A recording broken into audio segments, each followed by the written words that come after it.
चाहे अमीर हो चाहे गरीब हो, हर व्यक्ति को वोट देने का अधिकार होना चाहिए। लड़े बाबा साहब, आपके वोट के लिए लड़े, आपको ये वोट का अधिकार बाबा साहब ने दिलवाया है। बाबा साहब ने आपके लिए जो संघर्ष किया और आपसे उन बाकी लोगों से लड़ के आपको वोट दिलवाया, उस वोट को एक चादर, एक साड़ी और 1100 रुपये में मत बिकने देना। ये वोट बहुत कीमती है, ये वोट बेशकीमती है और इस जनतंत्र को बचाना हम सबकी जिम्मेदारी है। अगर ये 1100 रुपये के अंदर वोट खरीदने लग गए तो आप समझ लेना कि पूरा देश खत्म हो जाएगा, देश का जनतंत्र खत्म हो जाएगा, बाबा साहब का सपना खत्म हो जाएगा। अगर जनतंत्र ही नहीं बचेगा फिर तो जिसके पास पैसा है वो 1100 क्या कल 2200 रुपये देके वोट खरीद लेगा, 3000 रुपये देके वोट खरीद लेगा। फिर तो इस देश के ऊपर बड़े बड़े सेठ साहूकारों का राज हो जाएगा।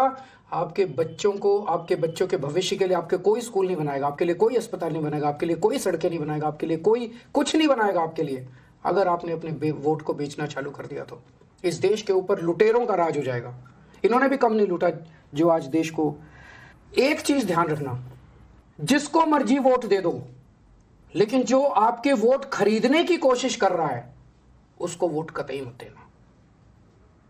वो एक नंबर का भ्रष्टाचारी है, वो गद्दार है, वो देश का दुश्मन है। जो आपको साड़ियां बांट रहा है, जो आपको जैकेट बांट रहा है, जो आपको कंबल बांट रहा है, जो 1100 रुपए बांट रहा है, वो देश का गद्दार है। वो देश के साथ गद्दारी कर रहा है। हमारे देश के जनतंत्र के लिए खतरा है। देश में जनतंत्र को खत्म करना चाहता है वो।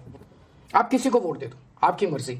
मुझे वोट देना है दो, नहीं देना मत दो, लेकिन उस शख्स को वोट मत देना जो आपका वोट खरीद के इस देश को बर्बाद करना चाहता है।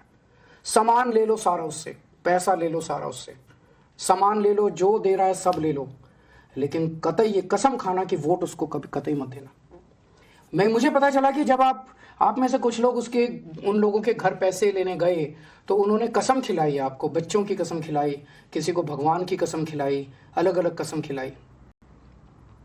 उस कसम की चिंता मत करना, वो कसम का कोई मतलब नहीं है।